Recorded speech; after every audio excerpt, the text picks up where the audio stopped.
שלום לכולם, כאן מרסה בריר מאתר ללמוד ברוגע בשביל ההצלחה, הדרכות מחשבים ואינטרנט. ברוכים הבאים להדרכה החדשה שלי, שתעסוק באיך עושים סדר בשולחן עבודה במחשב. לפעמים שולחן עבודה במחשב שלנו נראה ככה, ואחרי ההדרכה שלי היום הוא ייראה מסודר, ובקלות תוכלו למצוא את כל האייקונים לעבודה מהירה וקלה. אז בואו נתחיל. מה תמצאו היום בהדרכה? איך להחליף תמונת רקע של שולחן העבודה? איך לשנות גודל האייקונים שעל שולחן העבודה? איך לשנות את גודל הגופן הטקסט שכתוב מתחת לאייקונים? איך לארגן את האייקונים בצורה אוטומטית? ואיך מסירים אייקונים או קבצים מיותרים שעל שולחן העבודה?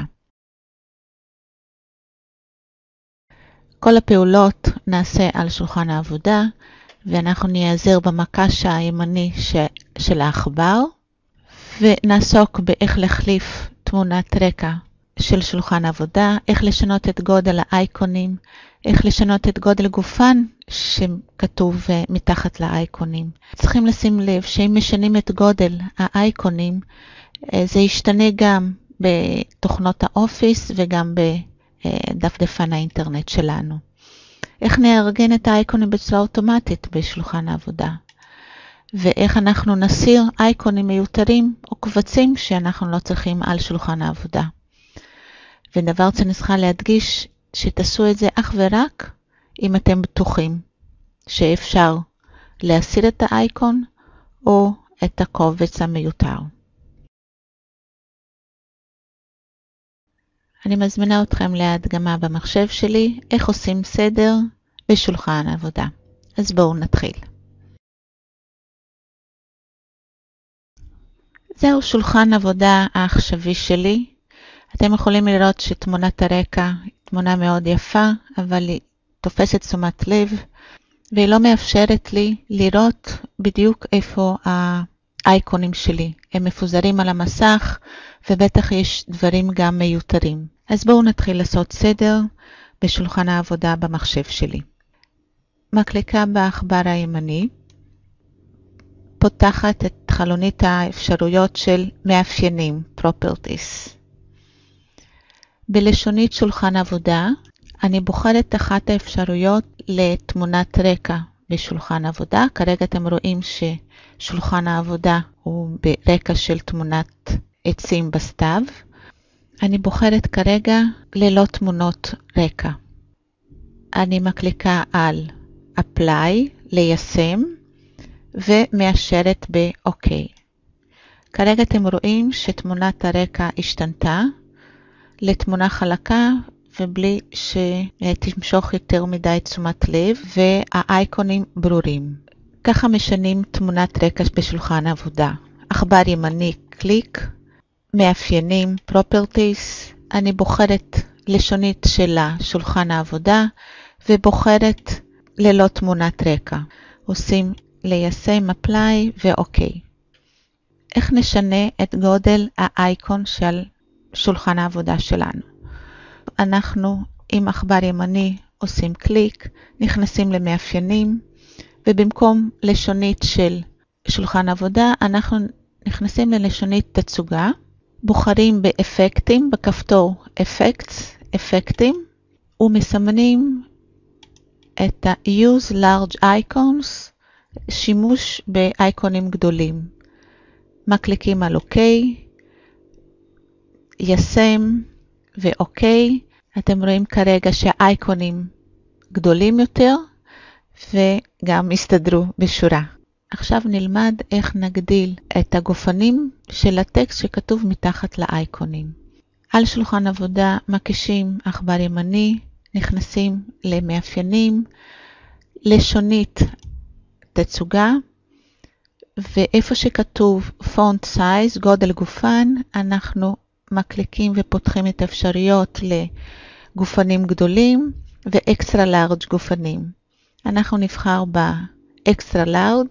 כאן אתם רואים את הדוגמה של השינוי. מקליקים על apply, ישם, הוא מבקש מאיתנו להמתין, מאשרת באוקיי, ואנחנו רואים שגם האייקונים וגם הגופנים גדלו ונוח יותר לקריאה. אנחנו צריכים לשים לב שברגע שאנחנו משנים את האייקונים ואת גודל הגופנים, זה משפיע גם על יתר התוכנות שבמחשב. אתם יכולים לשים לב שהכל גדל, גם גופנים בדפדפן יגדל. שני דברים נוספים להדרכה הזאת, איך נסדר את האייקון על שולחן העבודה בצורה אוטומטית. עכבר ימני על שולחן עבודה, לארגן את האייקון לפי שם או גודל או סוג או לפי תאריך של שינוי. אני מבקשת לארגן לפי שם, ואם היינו שמים לב, האייקונים יסתדרו לפי ה-ABC באנגלית. איך להסיר קבצים שנמצאים על שולחן העבודה כדי למחוק אותם או כדי להעביר לתיקייה מתאימה. יש לי פה קבצים של וורד שאני רוצה להעביר לתיקייה מתאימה. אני מניחה את העכבר על קובץ וורד, עכבר ימני, אני עושה גזור ואני מעבירה את זה לתיקייה שלי. העתק הדבק, וזה הקובץ שהעברתי משולחן העבודה לתיקייה.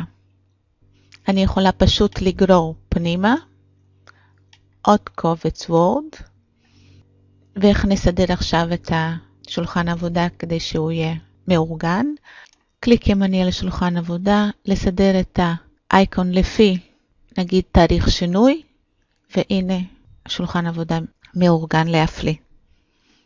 איך להסיר קובץ, איך למחוק קובץ מיותר, עכבר ימני, delete, אבל אני חייבת להיות מאוד בטוחה שאני רוצה באמת למחוק אותו. אם אני רוצה להסיר קובץ או אייקון משולחן העבודה, אני עומדת על הקובץ, עכבר ימני עושה delete, delete זה למחוק, הוא שואל אותי אם אני בטוחה שאני רוצה למחוק, אני עושה לא, כן? האייקון נעלם והוא עובר לסל המחזור שלנו. הנה, מסל המחזור אני יכולה עכבר ימני למחוק לגמרי או לשחזר לשולחן העבודה. הנה הוא חזר לשולחן העבודה. אז מה היה לנו? אנחנו למדנו איך להחליף תמונת רקע על שולחן העבודה, איך לשנות גודל של האייקונים, איך לשנות גודל גופן הטקסט הכתוב מתחת לאייקונים, איך לארגן את האייקונים בצורה אוטומטית על שולחן העבודה, ואיך להסיר אייקונים או קבצים מיותרים שעל שולחן העבודה. תודה שהשתתפתם בהדרכת המחשבים שלי, איך עושים סדר בשולחן העבודה. אתם מוזמנים להירשם לאתר שלי ללמוד ברוגע בשביל ההצלחה, www.marciabarir.com. שם תוכלו למצוא מגוון רחב של הדרכות מחשבים ואינטרנט. להזמנת הדרכות, יצירת קשר לשאלות ועוד, נא לפנות אליי במייל marciabarir@gmail.com או בטלפון 050-591-9599. תוכלו למצוא גם את כל הדרכות שלי ביוטיוב, ואני אשמח לקבל מכם תגובות מתחת לסרטונים. תודה על זמנכם ולהתראות בהדרכות הבאות שלי. כאן מרסיה בריר, ללמוד ברוגע בשביל ההצלחה, הדרכות מחשבים ואינטרנט. ביי!